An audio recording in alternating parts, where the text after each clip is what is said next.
Figured I'd get on today, speak a little bit about how I became a slot hustler. This is going to probably be a 15-part series of how I became a professional slot player. So, it all began back in 1997. It was May of 1997. And at the time, I couldn't find work in Utah. That's where I grew up. I was a carpenter doing concrete tilt buildings. I was making good money. I did have a drug problem. Cocaine, one of the worst drugs you could be addicted to. Anyways, at the time I went to work in Vegas, and of course I passed all the drug tests and all that stuff, but I got a job at a construction company, and it was Memorial Day weekend, and I had nothing to do. I was staying at the lake, in Lake Mead, and there was a little casino called Gold Strike Casino near there. But I was waking up and jumping in the lake. That was my shower. And of course it was, close to summer. It was May, the end of May. So, anyways, I was going to this Gold Strike Casino by Hoover Dam. It was like the first casino in Las Vegas, and it was right there by Hoover Dam. It's called Gold Strike. Anyways, they had like a coupon book, and you could get a buffet. You could get, popcorn, a Pepsi, and a couple of match plays. It's $5 match plays. But anyways, I went to the lake, jumped in the lake, went up to Gold Strike. It was a Saturday. And I didn't know what I was going to do. I just said figured I'd just head into Vegas and get somewhere where there was good food. Back then, Vegas had cheap food. You could eat breakfast or lunch. You could eat for 99 cents, most places. But anyways, I was pulling out of the parking lot of Gold Strike, and I see a guy, he's hitchhiking. He looked like he was wearing shorts, kind of rugged looking. He had like an Indiana Jones hat on, and his name was Reno. Well, I pulled over to check and see if he was, needing a ride or something. He had his thumb out. So I said, "You gonna need a ride?" He said, "Sure." He said, "Well, I'll give you some gas money if you take me over to Railroad Pass, which is a casino just past Boulder City on the way to Vegas." And I was headed that way anyway, so I decided, okay, I'll take him. So he hops in and we're talking, and he says, yeah. Asked me what I was doing there and told him I was a carpenter and all this. But anyways, he said he was going there to get some money and he would give me gas money. So on the way there, he's talking to me, and I didn't seem, kind of peculiar at the time. It didn't hit me that his last name was Reno. And at the time, his sister was Janet Reno. She was the Attorney General for Bill Clinton. But Rod Reno, he was like the black sheep of his family, and she was sending him money. So when we get to Railroad Pass and we go in, he gets his money, like $1,000. Well, he goes over and he starts gambling on this flush attack, and he shows me the machine. He says, yeah, when you hit a flush, after you hit the flush, it goes into flush attack, and you get like 10 spins. So if you hit diamonds in the flush, every diamond you hit for those 10 spins on the cards, you would get 40 quarters.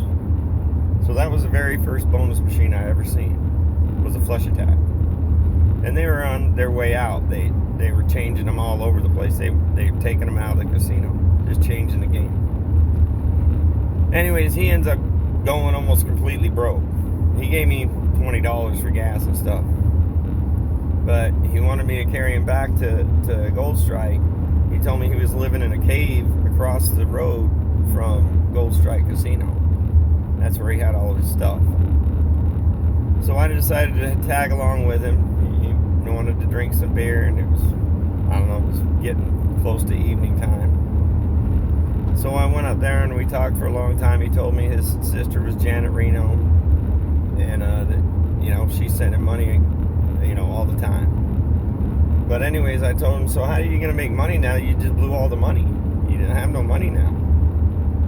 I had a paycheck still. I hadn't cashed. I was waiting for the boss to get back because they screwed me on my paycheck. I didn't want to cash it until they fixed it. So anyways, we stay out there that night, and in the morning we get up and he tells me, don't worry about money. I'll show you how to make money. And so in the morning we woke up, we go over to Gold Strike, we get our little coupon book again, get ice cream, a buffet, and so he says, okay, we were sitting at the bar, and I said, so how are you planning on making money? He says, just be patient, it's coming, just relax. And so a big tour bus pulls in, like Japanese tourists going to the Hoover Dam. And he said, just sit right here and just keep an eye on me, just watch what I do. So he sees a Japanese lady, and she's playing the red, white, and blue 7 machine, and she's putting the dollars in. Back then it was all coins. There were no tickets. So she's putting the coins in, and she hits 7s, and she puts her hands out like underneath the tray to catch the coins. She hit mixed 7s, pay like $80. Well, the coins don't come out anymore. So she doesn't know what's going on. She just shakes her head and keeps playing. And she hits mixed 7s again for another 60. Or 80, sorry. Well, she puts her hands underneath the machine to try and catch the coins. Well, the coins aren't coming out. So she shakes her head and she moves to the machine next to it. The one right next to it. And she starts playing it. Well, Rod Reno, he comes behind her and he gets on the machine she just hit the 7s on, and he puts money in it, and he spins it a couple times and hits the cash out button, and it starts spitting out all the coins. And she looks at Rod Reno and she says, oh, you win. And he said, yeah, I win. And so he gets like $150 out of the machine and comes over to me, and she's still playing. I'm blown away. I'm like, how does this lady not know that she just won on that machine? But the machines would hold the credits. They barely came out with the credits. I know they've probably been out for maybe 6 months that they quit dropping. They all the machines in Vegas they'd quit dropping coins. They would hold on a credit meter. Well, none of the people knew that. Most of them, especially Japanese tourists. So she's playing again, and she moved down 2 machines. He goes back and he follows right behind her again, and he just puts some money in. In a quarter mile, continue straight onto Arizona 72 East. And cashes out. And she doesn't know, and she looks at him again and says, you win. And he's like, yeah, I win. And so he gets like $250 from just this lady. Continue straight onto Arizona 72 East. And he says, okay, we're going to go to Vegas. We got plenty of money now. We'll just go to Vegas. And he says, I got some people I want you to meet. So anyways, that's how I first got introduced to slot hustling. And, collecting credits, as he called it. You would hustle credits. You're looking around for machines that had credits left on them. And you would find them all over Vegas. People leaving money everywhere, all over Vegas, because they don't know. Continue on Arizona 72 East for 34 miles. So anyways, he took me down to the Reno, and he introduced me to a few guys, but I'm going to make another video. Pretty much that's the story of Rod Reno, but it turns out he was Janet Reno's like black sheep of the family brother.